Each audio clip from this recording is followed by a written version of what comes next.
Benny et Elite, yeah, depuis le Patreon. Benny et Elite, c'est la révision. Rampage qui commence ce soir avec une confrontation entre Malakai Black et Big Shotty Lee Johnson. Lui qui était venu défendre. C'est le prochain en liste de la Nightmare Family. Un Rampage qui a commencé très fort parce que il y a eu des feux d'artifice et là, je pense que c'est Taz. Je vais dire que c'est Taz qui a comme commencé le show en faisant « Ow! Ow! » C'est toujours bon de commencer le show avec un bon « Ow! Ow! » Et là, c'est l'entrée de Malakai Black. Et pendant l'entrée, c'est une longue entrée dans la noirceur puis tout ça. Et Mark Henry de dire « That creeps me out. » Alors, c'était toujours pertinent pendant l'entrée un peu creepy de Malakai Black. Donc, très bon match. Match très psychologique, je vais dire ça comme ça. Malakai qui a attaqué Lee Johnson dès le départ, mais comme un chat, en le coinçant dans le coin.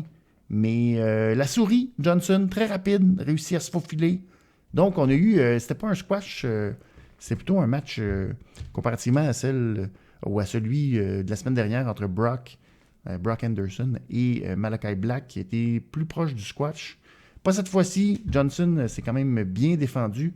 Et là, il a eu le malheur de donner un bon coup de coude à Black au visage, ce qui a choqué Malakai Black et la foule a tout de suite réagi en disant « Oh, I think you fucked up ». Alors, c'était du « you fucked up ». Et effectivement, Black a continué en sacrant une maudite. Et Black nous a démontré pas mal tout son talent de lutteur. Il n'est pas simplement un homme d'un coup de pied, ce Malakai Black. Par la suite, Johnson est revenu quand même. Suicide Dive à l'extérieur. Il est remonté dans le ring. Splash de la troisième corde. Mais Black a repris le dessus avec un coup de pied en pleine poitrine, en plein milieu du ring. Et je pense que tout le monde dans l'aréna à Chicago a eu mal tellement ça a résonné fort. Black a continué avec un Helluva Kick. Johnson, ensuite, s'est fait massacrer de coups de poing, de coups de pied dans le coin. Ça allait vraiment pas bien. Et c'est là que Malakai a fait quelque chose d'assez particulier. Descendu en bas du ring, il est allé chercher une chaise sous le ring. Et remonté avec la chaise. L'arbitre disait « Non, on prend pas la chaise, tu vas te faire disqualifier, etc. » Et là, il a déposé la chaise au pied de Lee Johnson. Il a dit « Est-ce que tu veux te venger ou gagner le match? » Et là, il s'est retourné. Johnson était comme titubant. Il avait de la misère à se relever. Finalement, il se relève. Il a de la difficulté à prendre la chaise. Il est un peu sonné et tout. Et là, Malakai lui fait dos tout ce temps. Mais au dernier instant, Malakai se retourne et paclao! Black Mass pour la victoire. Par la suite, il y a Dustin Rhodes qui est arrivé pour venir sauver Lee Johnson. Et en même temps, ça nous annonce que ce sera le prochain en liste pour affronter Malakai Black. On va apprendre en entrevue un peu plus tard que Rhodes va affronter Malakai Black à Dynamite. Et il a envoyé ce message à Black en disant tu utilises toujours l'effet surprise depuis ton arrivée à All Elite, mais moi, tu vas me voir arriver, je m'en viens, ça va être mercredi à Dynamite, et si tu penses que tout est mieux parce que tu vis dans la noirceur, et moi je prospère dans la noirceur depuis déjà plusieurs décennies. Alors, très très bon match, un match relevé, où vraiment, une bonne utilisation, je dirais, de l'effet psychologique de toute la dynamique entre Black et la Nightmare Family. Donc, 3,5$ sur 5 pour ce match. Et j'ai mis ça dans la colonne des actifs. Très, très, très bon match. Deuxième segment, nous avons la promo de Miro dans le ring. Miro qui, naturellement, se considère comme l'élu de Dieu, le favori, le champion favori de Dieu. Et il dit à Eddie Kingston, son adversaire à All Out, que son Dieu est fâché. Parce qu'il a donné plein d'attributs à Eddie. Ses talents physiques, mais surtout sa parole et tout. Et Eddie, maintenant, il a pris un contrat de charité, qu'il dit, à la All Elite Wrestling. Depuis ce temps-là, il est rendu confortable, soft, un peu. Donc, ça fait sortir Kingston, qui est en beau maudit, confronte Miro en lui disant que son dieu, puis le fait qu'il soit favori, c'est toute de la bullshit, et que probablement que son dieu est fâché contre Miro, parce que c'est pour ça qu'il a mis Kingston sur son chemin. Et tous les moves de Kingston, comme par exemple son DDT, ça expose toutes les faiblesses. Il a beaucoup parlé de le coup de Miro qui serait faible, son point faible et tout. Donc, Miro a répliqué en disant que ouais, c'est facile de parler de la rente de loin, mais si tu t'approches, peut-être que ta rédemption va arriver aujourd'hui au lieu de dimanche. Alors, Kingston a dit ouais, ben c'est ça, redemp these nuts. J'ai dit que, hein, oh là là. Alors, Kingston a foncé vers le ring, mais Miro a quitté, fait semblant qu'il ne voulait rien savoir. Alors, Kingston est allé le confronter. Paclao, il a reçu un coup de ceinture de la part de Miro. Par la suite, ils sont remontés dans le ring. Et là, Miro a placé la ceinture sur le visage de Kingston pour faire un matchka kick. Mais Kingston s'est tassé.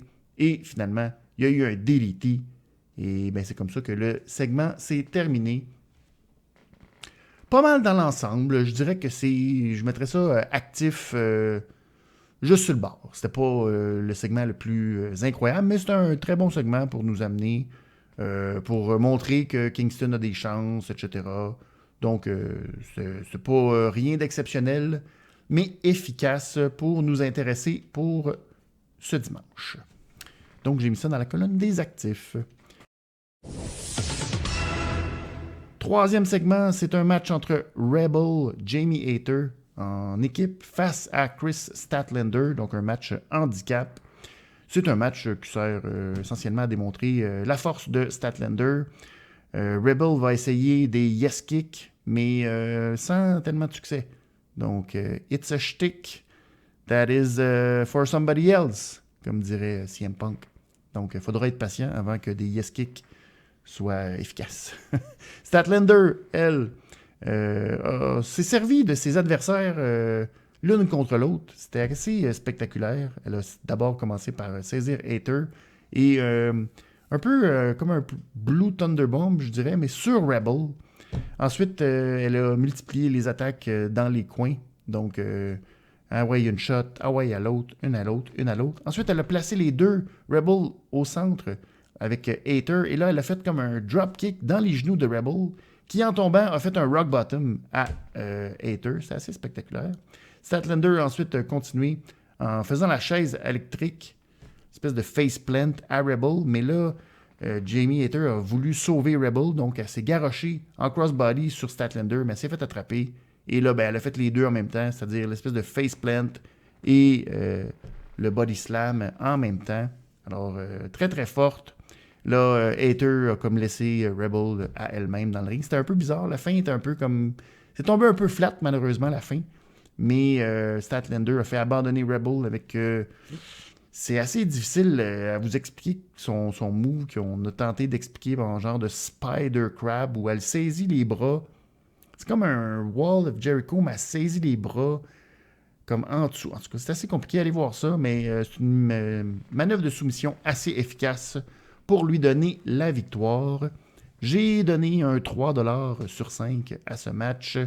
Et malheureusement, j'ai mis ça dans la colonne des passifs juste parce que match 2 contre 1, je ne suis pas sûr au point de vue efficacité. Je comprends qu'on a voulu essayer de montrer à quel point Statlander était forte et que c'était une menace pour Britt Baker. Mais je sais pas, je trouve que ça n'a pas très bien fait paraître Jamie Hayter dans tout ça. Je sais pas, je trouve pas que c'était peut-être la meilleure façon ou le meilleur showcase de Statlander. Quoiqu'elle a super bien paru, puis je pense que la foule a apprécié le match. Je sais pas, il y aurait peut-être eu autre chose à faire. Après le match, bon, l'équipe des trois avec Britt Baker ont comme entouré le ring, mais Red Velvet est arrivé pour empêcher l'attaque 3 contre 1. Et honnêtement, c'est Red Velvet... je ne veux pas dire qu'elle a été scrappée à Pittsburgh, mais c'était pas tout à fait ça. On entendait un peu les criquets arriver avec l'arrivée de Red Velvet. Le quatrième segment, c'est la finale de Rampage. Darby Allin qui affronte Daniel Garcia avec CM Punk à la table des commentateurs. Il y a eu un petit échange de regards durant l'entrée de Darby Allin. Finalement, le match commençait avec des bons échanges de claques entre Allin et Garcia. Garcia qui s'est retrouvé à l'extérieur sur la table du sonneur de cloche. Et là, Allin, lui, est parti en courant, s'est garroché comme de dos, comme à la manière de son coffin drop. Donc, c'est garroché de dos, mais a complètement raté Garcia qui s'est tassé. Alors, Allin est allé se garrocher au travers de la table. C'était comme vraiment un accident sur le bord de la route. Incroyable. Allin qui a peur de rien. Par la suite, en fait, pendant ce temps-là, Sting, on n'a pas trop compris exactement pourquoi, mais il a décidé qu'il plantait 2.0. Alors, il les a plantés assez solides durant le match. Garcia, lui, il est revenu, il avait le contrôle, a fait une belle superplex sur Allin. S'est même permis de narguer un peu CM Punk pendant le picture-in-picture. CM Punk qui disait, là, si Allin n'est pas capable de se battre, je vais affronter Garcia, tant pis. Garcia a ensuite appliqué un rear naked choke sur Allin. Et là, pour s'en sortir, Allin est monté dans le coin et a fait un coffin drop avec en même temps que Garcia tenait la prise de soumission. Alors, un moment très efficace. Ça a été suivi par un Pepsi Twist et un Code Red de la part de Allin. Et là, c'est assez spectaculaire. Allin qui a saisi les jambes de Garcia comme en soumission, comme une clé de jambe. Mais en même temps, ça permettait de faire une espèce de tombée roll-up. Et c'est comme ça qu'il est allé chercher la victoire. Et dès que le match a été terminé, 2.0 est rentré dans le ring pour continuer l'attaque. Sting aussi. Sting s'est ensuite débarrassé de Garcia. Mais ça laissait 2.0 seul pour attaquer Darby. Alors, CM Punk est arrivé. Et là, tout ça se passait en bas du ring. Alors, Punk est allé confronter 2.0, les a fait reculer jusque sur le côté du ring où Darby Allin est revenu à la charge avec un suicide dive. Et Allin s'est relevé immédiatement pour faire le face-à-face final avec CM Punk pour terminer l'émission. Alors, bon match entre les deux. Le talent, c'est ça. C'est deux gars qui ont très, très bien performé. Très, très bon match. Le fun à regarder. Darby Allin est un peu fou. Et ça va sûrement nous donner un match un peu fou avec CM Punk. Donc, j'ai donné un 3,5 sur 5 à ce match. Et j'ai mis ça dans la colonne des actifs. Donc, en gros, un bon Rampage pour terminer cette semaine. Nous amener vers le Go Home Show. On nous présentait même après le countdown vers All Out, que je pense qu'il sera... Je ne sais pas s'il va être disponible sur YouTube. Je sais qu'il était disponible, je pense, sur Fight TV, tout comme le pay-per-view en fin de semaine. Donc, allez voir ça. Il y a des entrevues, dont une entrevue, je pense, de Jim Ross avec CM Punk. Donc, c'est assez intéressant pour vous mettre l'eau à la bouche, pour vous grunker solide dans le métal en fusion. Je pense qu'il va y avoir des matchs assez classiques dans ce All Out. Est-ce qu'il y aura des débuts, des retours, des arrivées? Il y a beaucoup de rumeurs. On ne sait pas. On attend. Est-ce que ça va être des surprises? Pas de surprises. Est-ce qu'il y a des gens qui vont venir confronter tels des, on dirait, peut-être un Bryan Danielson? Peut-être, on ne le sait pas. Mais ça risque d'être assez excitant, ce pay-per-view en fin de semaine. Les débuts de CM Punk 7 ans plus tard. Quel moment ça va être à Chicago.